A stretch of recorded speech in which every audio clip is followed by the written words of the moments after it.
multiple firemen shot. Shots still being fired.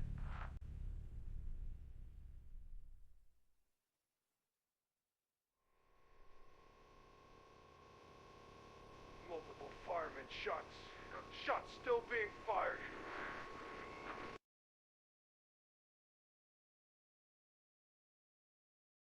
Welcome to the Burning Oath, the channel that doesn't look away. Tonight we are covering something the fire service has been living with for decades and that the public has largely never been told. Firefighters are being deliberately targeted. Fires are being set as traps. First responders are being lured to scenes and ambushed. This has happened. It happened in New York on Christmas Eve. It happened in Idaho in the summer of 2025.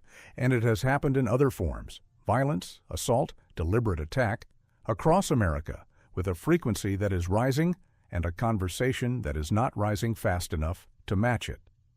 Tonight, all of it: the incidents, the names, the failures that allowed it, and what is being done and what isn't to protect the people who run toward everything everyone else runs away from.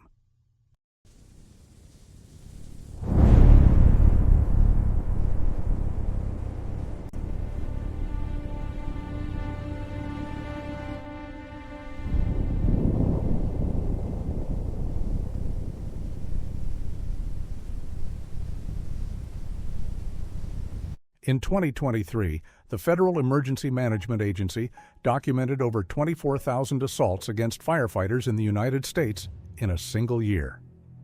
24,000. Most were physical: punching, kicking, spitting, throwing objects at responding crews. Some were with weapons, some were deliberate ambushes. And almost none of them made the national news, because violence against firefighters has become so normalized that it is treated as a condition of the job rather than a crime. Here is what we need you to understand before we go any further. When a firefighter responds to an alarm, any call, any address, they go in with one assumption: the emergency is real, the call is genuine, the person who dialed needs help. That assumption is the foundation of everything they do. It is what makes rapid response possible. It is what saves lives. And it is exactly what a killer exploits when he sets a fire and picks up a rifle and waits. This documentary is about what happens when the alarm becomes the trap, when the most trusted sound in emergency services becomes the weapon used against the people who answer it. Before we get to West Webster, we need to establish something important. Deliberate violence against firefighters is not a modern phenomenon. It is not a product of social media radicalization or 21st century cultural breakdown. For as long as there have been firefighters, there have been people who attacked them, at scenes, at stations, on the way to calls. What has changed is the scale, the lethality, and the deliberate, premeditated nature of some attacks. Understanding the history is the first step to understanding how we got here. The data on firefighter assaults has been tracked by FEMA and the USFA for decades. The pattern it shows is troubling. In the 1980s, assault incidents against firefighters were documented in the thousands annually. By the 2000s, the numbers were growing. By the 2020s, they had reached documented levels of more than 20,000 incidents per year. The types of assaults have also evolved.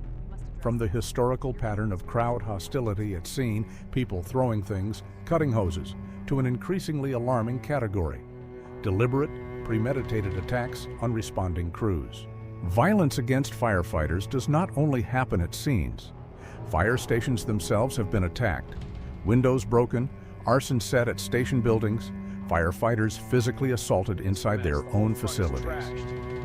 In some urban areas, fire stations have had to install security cameras, reinforced entry doors, and in a few cases, panic buttons, features more associated with banks than with fire stations.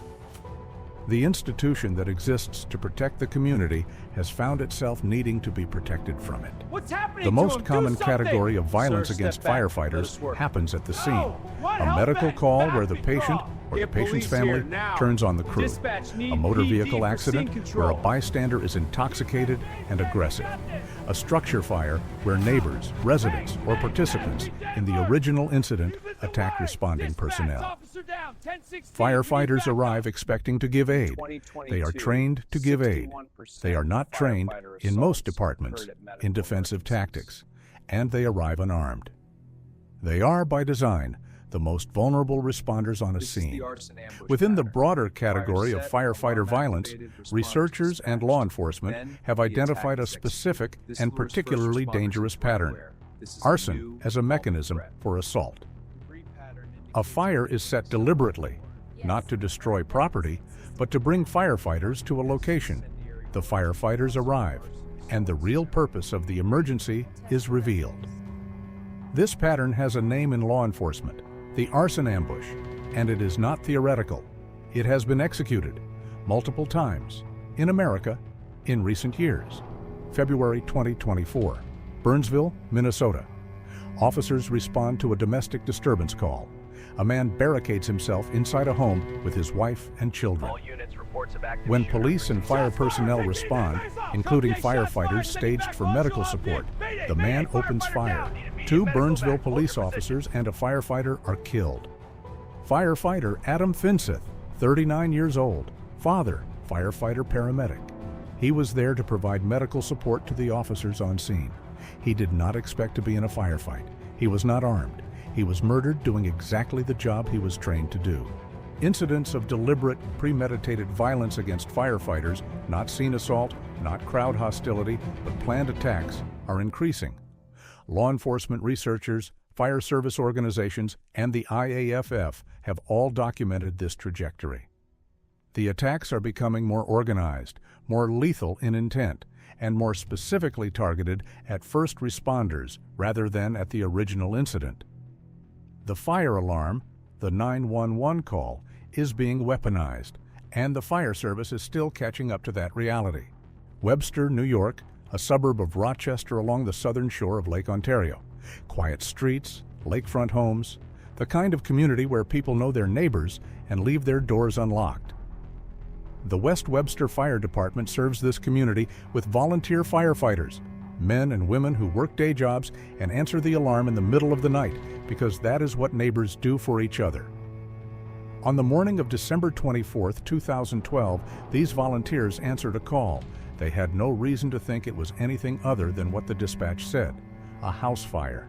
Before we tell you what happened, we need to tell you who did it, because understanding who William Henry Spengler was is essential to understanding how this happened and how it might have been prevented.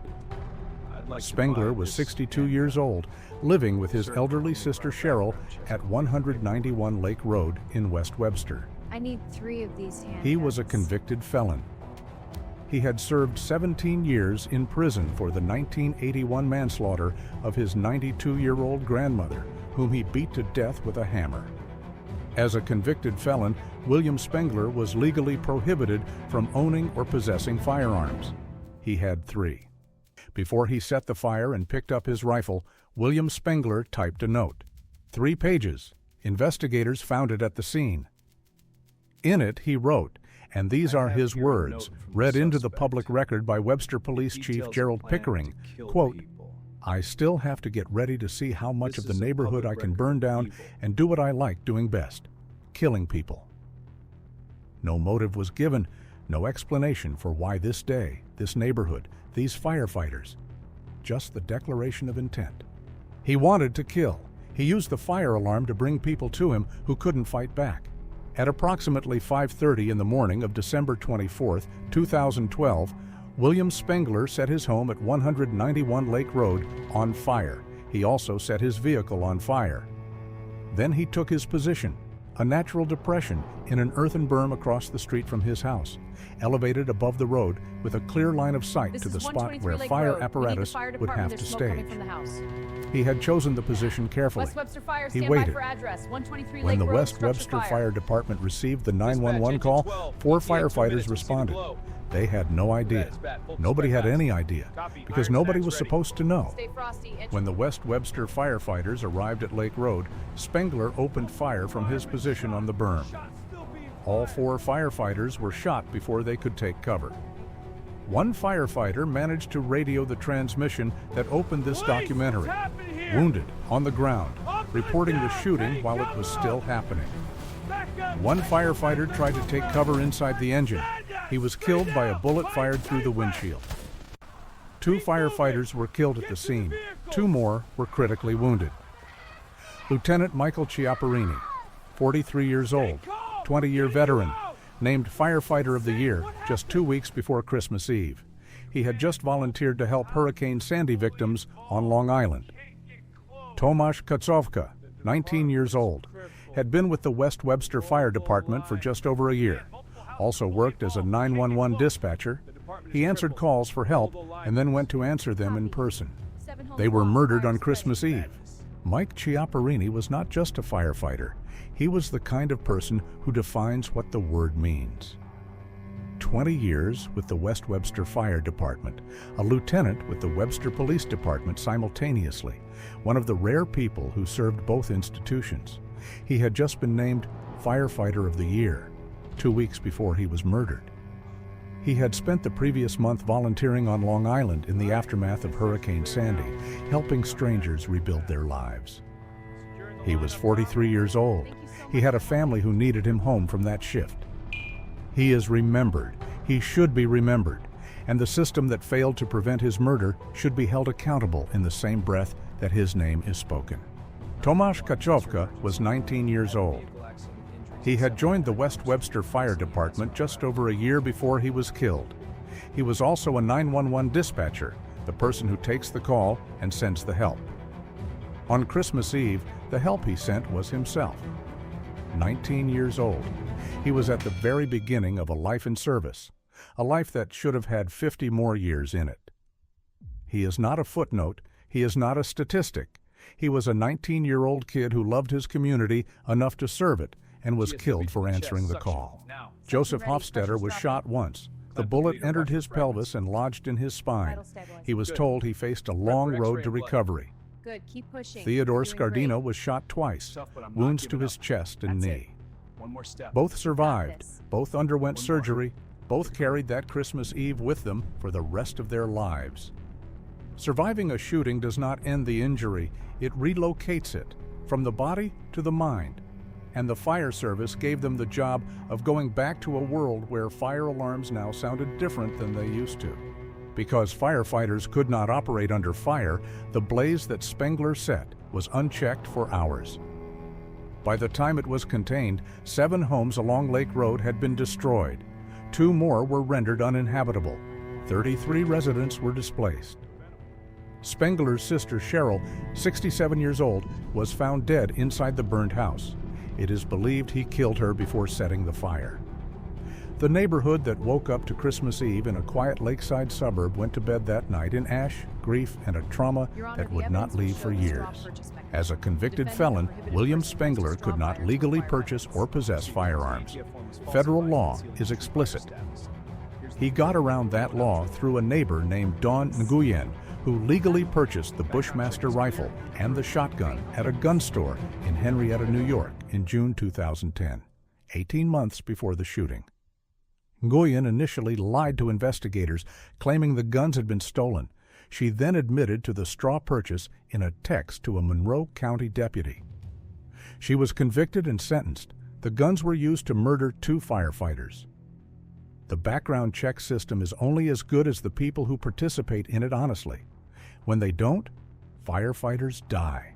The West Webster shooting, along with the Sandy Hook massacre 10 days before it, served as the impetus for the New York SAFE Act, signed by Governor Andrew Cuomo in January 2013.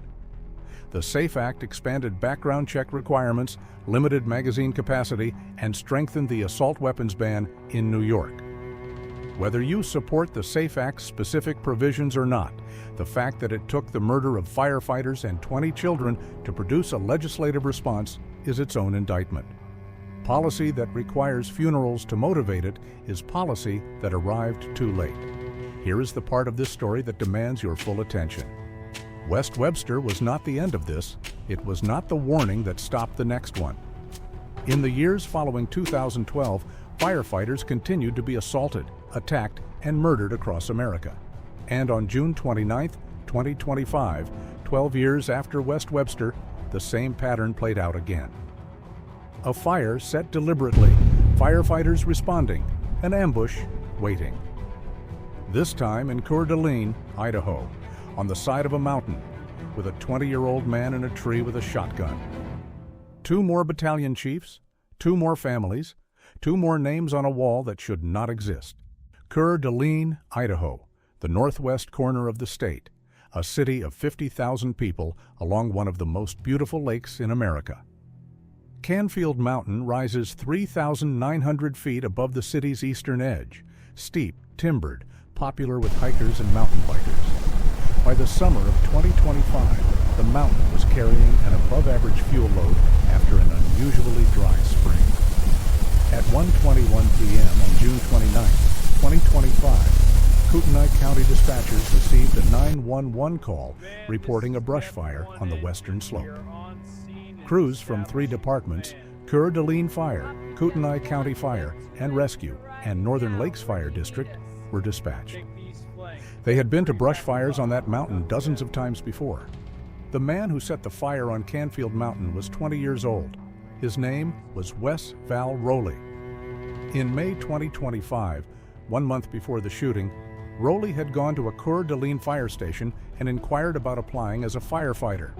He was told he would need to complete testing, interviews, and training. He became upset and left. Investigators found that Rowley had signs of isolation, despair, and interest in extremist ideologies. He was living out of his car. They found burned pages from a book of Nietzsche's philosophy at the scene. They found a handwritten note to his father. "Tomorrow, I shall go into battle." He climbed a tree above the fire line, armed with a 12-gauge shotgun loaded with slugs, and he waited. When the fire crews arrived at Nettleton Gulch on the western slope of Canfield Mountain, Rowley spoke briefly with the first arriving firefighters. He asked them to move his vehicle. They obliged. They thought he was a bystander. Then, using climbing skills from his work as an arborist, he climbed a tree above the crews. He had positioned himself in an elevated firing position with a clear line of sight to the firefighters below. He opened fire. Battalion Chief Frank Harwood of Kootenai County Fire and Rescue, 42 years old. Battalion Chief John Morrison of the Coeur d'Alene Fire Department, 52 years old. Both killed on the way to the hospital. Engineer David Teisdahl was critically wounded. He survived after multiple surgeries. 300 law enforcement officers would search Canfield Mountain for the next 5 hours. Frank Harwood was 42 years old. He was a battalion chief with Kootenai County Fire and Rescue. He had dedicated his career to the fire service and to the community he served. Local 2856 president remembered him as a hard worker who loved his family. He went to Canfield Mountain because that is what battalion chiefs do. They go to the fire. They lead the response. They take the most exposed position so their crews can work. He died doing exactly that. John Morrison was 52 years old. He was a battalion chief with the Coeur d'Alene Fire Department. His colleague Jeff Fletcher described him this way: "When you show up to big incidents, he's basically calling the shots. There was never second-guessing what his strategy was. When you got back to the firehouse, he was the nicest, friendliest, and funniest guy you'd ever meet."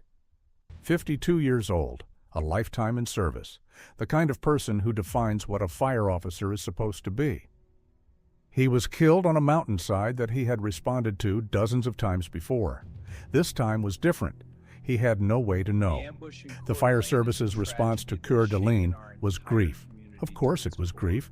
2 battalion chiefs murdered on a mountainside doing their jobs. But underneath the grief was something the IAFF General President named directly: fury and a demand. Edward Kelly, General President of the International Association of Firefighters, called the attack a heinous act of violence and immediately dispatched peer support teams to Coeur d'Alene. Then he said something the fire service had been building toward saying for a long time: enough. Enough of firefighters being killed because they answer the alarm. Enough of the conversation not happening at the policy level until there are enough bodies to force it. Enough. Here is a fundamental fact that the public does not fully understand and that the fire service has been slow to address directly. Firefighters are the most vulnerable first responders on any scene. Law enforcement arrives armed. They have defensive training. They have protocols for hostile scenes, active shooters, and ambush scenarios. Firefighters arrive with hoses and medical equipment. They are trained to go toward fire and toward medical emergencies. They are not trained to identify a kill zone. They are not trained in defensive tactics. They are, by design and by tradition, unarmed. That asymmetry between what the job requires and what the threat environment now presents is a gap that is costing lives. A significant percentage of violent incidents involving firefighters occur at mental health crisis calls.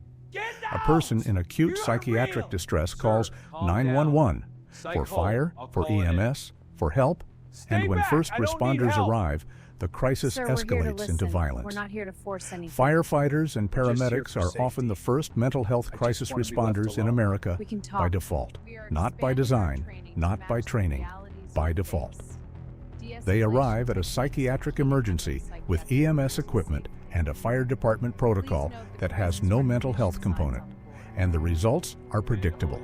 One of the most consistent findings in investigations of firefighter ambush incidents is a coordination gap between fire and law enforcement. The fire service and law enforcement often operate in the same geographic space during emergencies, but on different radio systems with different command structures and with limited real-time information sharing. In West Webster, the firefighters did not know Spengler was there. In Coeur, Alene, the firefighters did not know Rowley had climbed a tree above them. In both cases, a functioning real-time threat intelligence system might have changed the outcome. That system does not exist in most jurisdictions. It is being built, slowly. We will say this clearly and without political hedging. In both the West Webster ambush and the Coeur d'Alene ambush, the weapon used was a firearm. In West Webster, a convicted felon armed himself through an illegal straw purchase that the background check system was designed to prevent.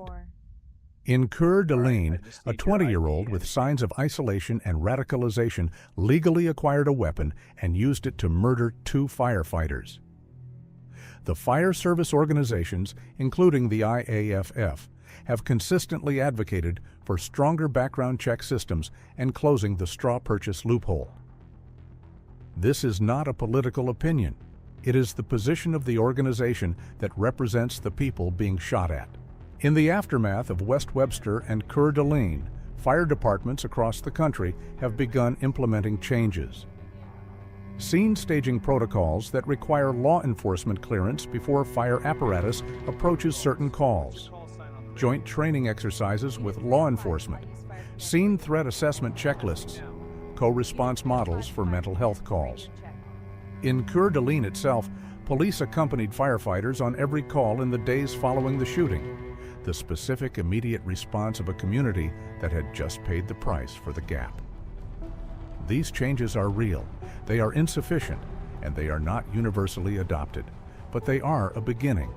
For the firefighters who were on Canfield Mountain on June 29, 2025, who saw their battalion chiefs shot, who took cover and waited for law enforcement, who could not do the one thing they trained to do, the trauma is specific and deep. "We're still in the trenches," said Coeur d'Alene firefighter Jeff Fletcher 4 days after the shooting.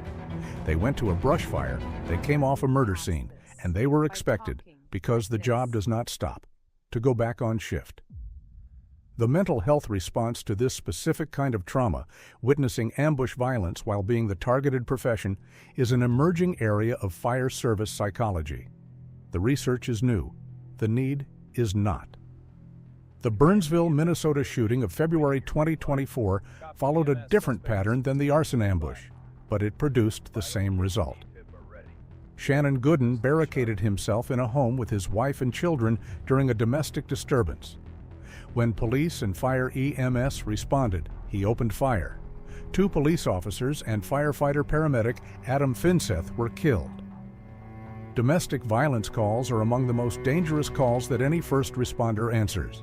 And fire EMS personnel who stage for medical support at these scenes are rarely prepared for what can happen when a domestic situation explodes.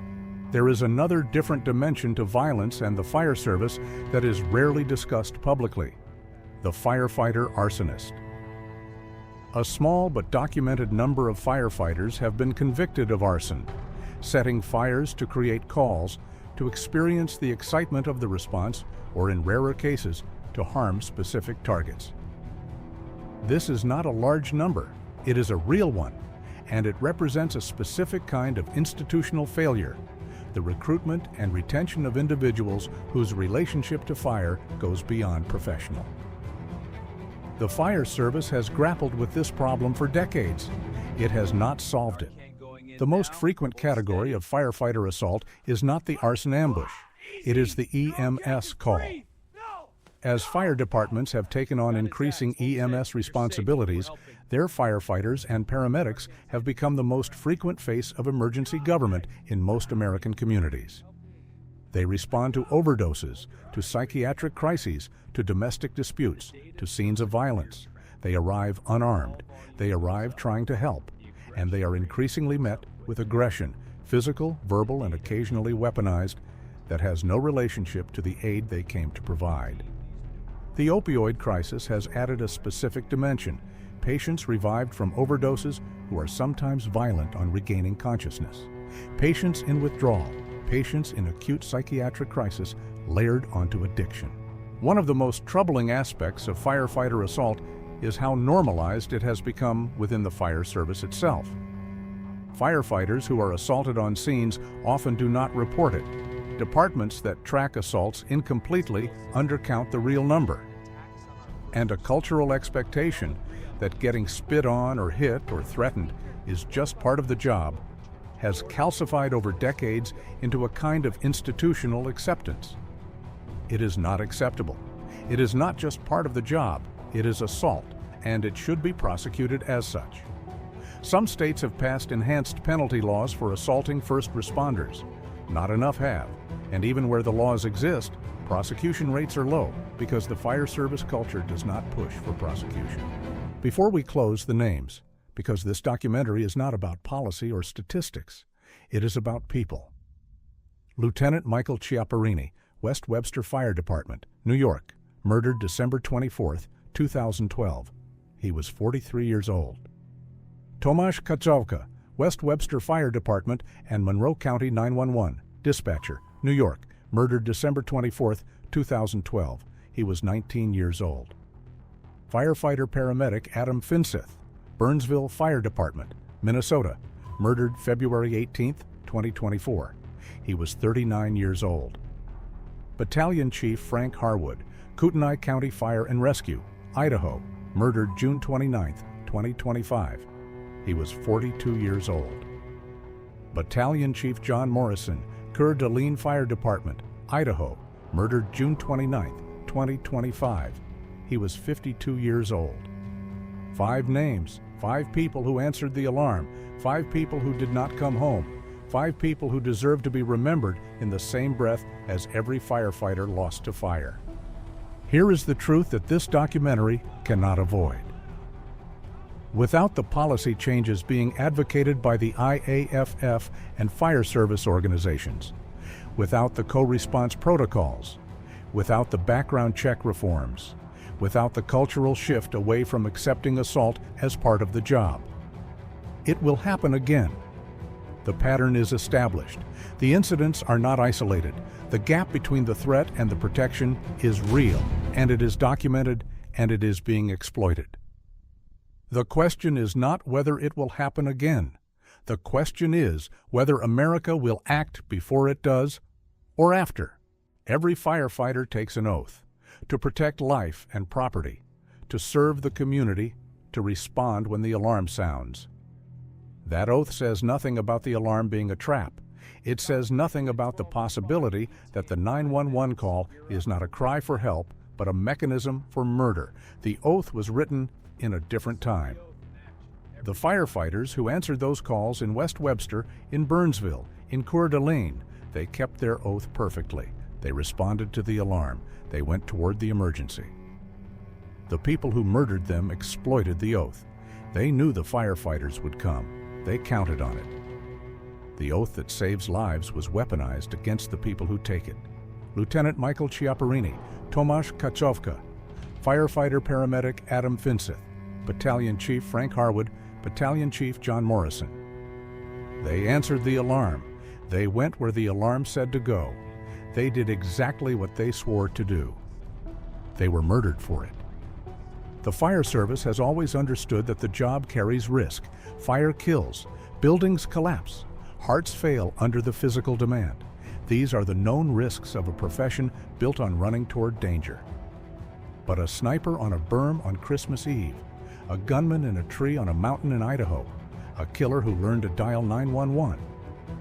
These are not the risks the oath was written for, and the system has an obligation, a moral, institutional, legal, and human obligation, to close the gap between the risk that exists and the protection that has been built. We are not there yet.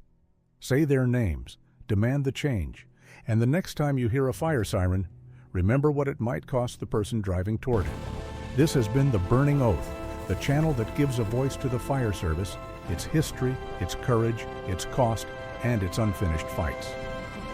If this documentary moved you, share it, because the people who need to see this are not only the people who are already following this channel, they are the legislators who haven't heard it, the chiefs who haven't implemented the protocols. The communities who don't know this is happening in their fire departments right now. Share it, because the conversation doesn't expand unless you carry it out of this window and into the world. If you are a firefighter watching this, you are not forgotten, you are seen, and the fight for your safety is being waged by people who know exactly what you carry every time that tone drops. Subscribe to The Burning Oath, new documentaries every week, stories the fire service needs told, stories you need to hear. The oath isn't just taken once, it's kept every single day by the people who answer when the alarm sounds, regardless of what is waiting.